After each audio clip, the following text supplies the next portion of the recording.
আজকে আমি পরীক্ষা কেন্দ্রে প্রবেশের নিয়ম কানুন এগুলো সম্পর্কে জানার জন্য ঢাকা এডুকেশন বোর্ড গুগলে লিখে সার্চ করলাম। দেখেন এখানে dhaka-educationboard.gov.bd এখানে গেলাম। তো আমি এইচএসসি কর্নারে যাচ্ছি। এখানে যাওয়ার পরে দেখেন এখানে যে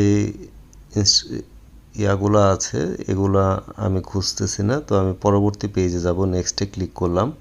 দেখেন রিডাইরেক্ট হয়ে অন্য একটা ওয়েব পেজে চলে আসছে এবং এটা একটা বেটিং ওয়েবসাইট। তো শিক্ষা বোর্ডের ওয়েবসাইট থেকে রিডাইরেক্ট হয়ে এরকম বেটিং ওয়েবসাইটে আসবে এটা কল্পনা করা যায়। আর তার চেয়ে বড় কথা হচ্ছে যে এর আগেও আরেকবার আমি যখন ক্লিক করেছিলাম তখন মোবাইলের ওটিপি চাচ্ছে, মোবাইল নাম্বার চাচ্ছিল আমি কি হিউম্যান কিনা চেক করার জন্য এরকম নতুন একটা পেজ এসে।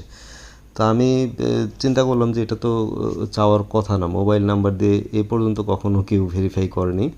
এরপরে আমি উইন্ডোটা ক্লোজ করে দেখি আগের পেজটা ঠিকই লোড হয়েছে। তো এটা আসলে যারা বুঝে না তাদের জন্য তো অবশ্যই খারাপ। আর এই বেটিং সাইটগুলা একটা শিক্ষা বোর্ডের ওয়েবসাইট থেকে রিডাইরেক্ট হয়ে আসবে, এটা কোনোভাবেই কাম্য না। আমার ধারণা এই ওয়েবসাইট যারা মেনটেন করে তারাই এটার সাথে জড়িত, তারা এই বিজ্ঞাপনগুলো অ্যালাউ করে রাখছে।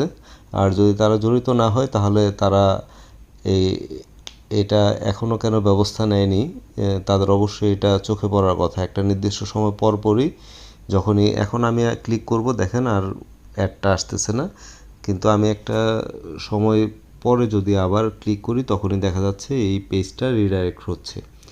তো এডুকেশন বোর্ডে যারা আছেন যদি কেউ ভিডিওটা দেখে থাকেন অবশ্যই একটু গুরুত্ব সহকারে বিবেচনা করবেন। একটা শিক্ষা বোর্ডের আমাদের সরকারের একটা ঢাকা এডুকেশন বোর্ড এটা সরকারি একটা ওয়েবসাইটে এরকম, তাও এডুকেশন বোর্ডের ওয়েবসাইটে ক্লিক করলে একটা বেটিং সাইটের অ্যাড আসবে। সরকারি ওয়েবসাইটে অ্যাডই আসবে কেন? এখানে সরকার সব ধরনের ফিনান্স করতেছে, এখানে তো অ্যাড আসার দরকার নেই। আর এরকম ক্লিক করলে এরকম রিডাইরেক্ট হয়ে একটা বেটিং সাইটে চলে যাবে, সেটা আরও বেশি দুঃখজনক, সেটা কোনোভাবেই কাম্য না। আশা করি এটা গুরুত্ব সহকারে দেখবেন এবং কেউ যদি ইচ্ছাকৃতভাবে এগুলো করে থাকে তাদের বিরুদ্ধে অবশ্যই ব্যবস্থা গ্রহণ করবেন। ধন্যবাদ।